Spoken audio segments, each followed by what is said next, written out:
You're just a fireman. We're back on Smells Like 90's Rock. If you're just joining us, Pork shared with us the greatest story of all time. You're just a fireman, where a dude gets T-boned by a fire engine, and it was his fault. I'm assuming. I'm assuming it was the fire engine's fault. Really? Like I was thinking, because he gets a citation. The guy that gets T-boned gets a citation at the end. He was driving on a suspended license. He was driving a suspended license, so he shouldn't have been. So it is his fault. He shouldn't have been driving to begin with. But the fire engine hit him, and the fire engine told him to sit his ass down and wait for the KPD. And dude was like, "You're just a fireman. you don't tell me what to do. This ain't a burning building. You have no jurisdiction to tell me what to do and where to be, where to go. Thank you." And that is the greatest line of all time. You're just a fireman. I'm sorry. Hey, side note, happy birthday to T-Dog. Trevor, hey, happy birthday. T-Dog, who's not been here in quite a long time. Who cares? Oh, Pork is just pure evil, and T-Dog already knows that. But yeah, happy birthday, Trevor. Miss you. Come see us sometime. I just made Pork's night. He's, because it's great. Trevor harasses me off air and on the air. And that's the beauty and over the phone. That's the beauty of their relationship, and that's why I want him to come in.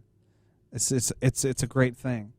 Anyway, moving on. So you were mentioning reading a book. That reminds me that I'm reading a book right now, and it's a really great book. Highly recommended to anybody who's in broadcasting, communications, or whatnot wants to read it. It's Howard Stern Comes Again. Howard Stern Comes Again? That's the name of his book. Yeah, it Comes Again. Howard Stern Comes Again. It's a book all about some of his best interviews that he's done over the years, and kind of like how he matured as a broadcaster, going from like the shock jock to more of a mature, like real radio personality. It's a really good book. Highly recommended. I'm only like 80 pages in, but it's a really good book. Started it last night. Really good. Top notch. It's the reason why it's number one on New York's bestsellers list. New York Times bestsellers list. All right. So need to check it out. You need to read it. You should read it. I don't know. I've never been a big Howard Stern fan. You don't have to be. No offense to the man. You don't have to be. This is just a look into like the landscape of one of the best interviewers of all time.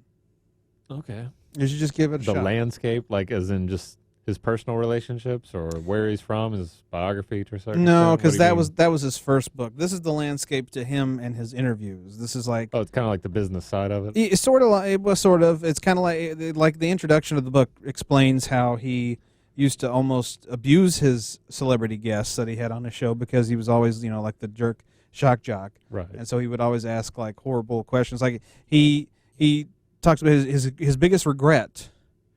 Was interviewing Robin Williams in the early 90s. For those of you who don't know Robin Williams' personal life, he divorced his first wife because he had an affair with his child's nanny, and he ended up marrying his nanny. And so the whole interview, even Howard would ask him normal questions at sometimes, but he would most of the time just berate him in this interview about so why did you sleep with your nanny? Why did you get with the nanny? And Robin Williams never returned to the show. And there was a period of time when Howard would was going back and apologizing to celebrities he'd abused over the years. And some of them were gracious about it. It was like, I'm glad you called, and I'll come back to the show, whatever. And some were like, I'm glad you called, but I still hate you. Bye.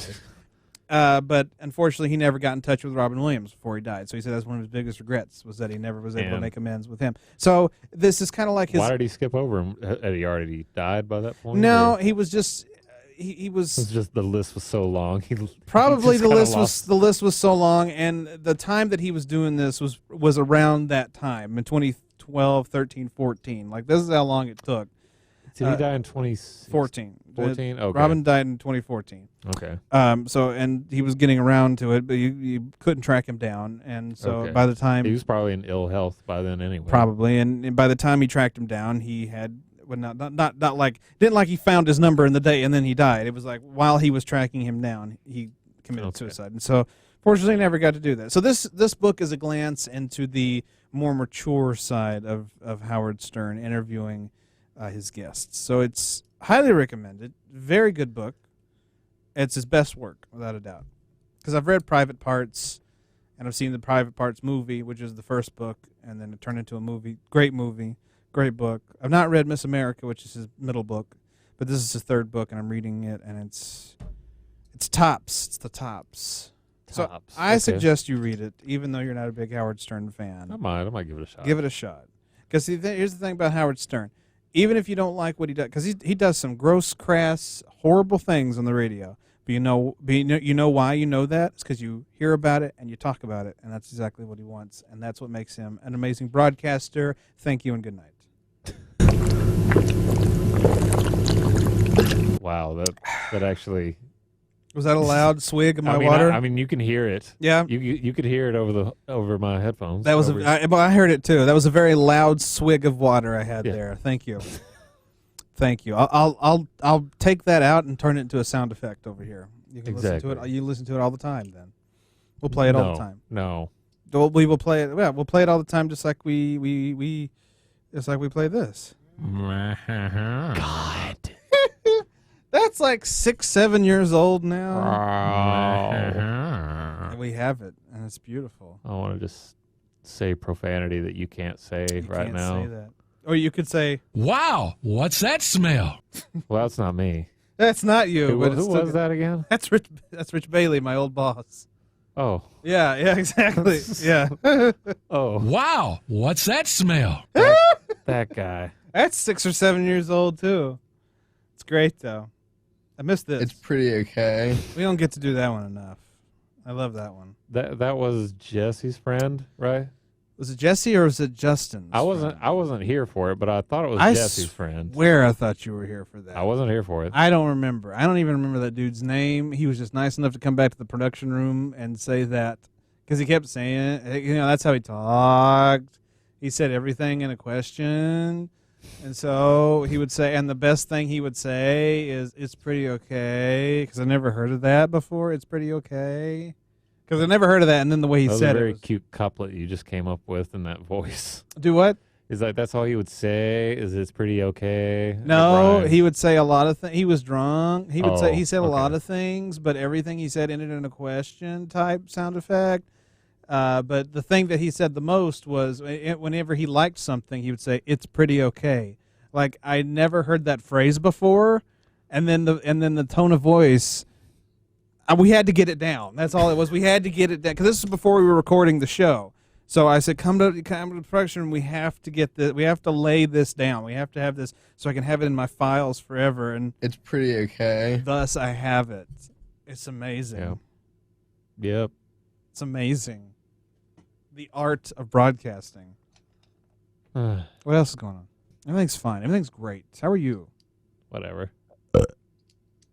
Whatever. I've been taking laxative pills. Man, do I feel cleaned out. Why would you want to say that on the air? I just wanted to get your reaction. My God. And on that note, we'll jump back to the music here. I'll tell you what, this song doesn't revolve around pooing, but it does revolve around getting hit. This is Dave Matthews Band, "Crash Into Me." Like a fire truck. Like a fire engine pushing the car. Like a fire engine to a seafood restaurant employee. And you, good sir, are just a firefighter.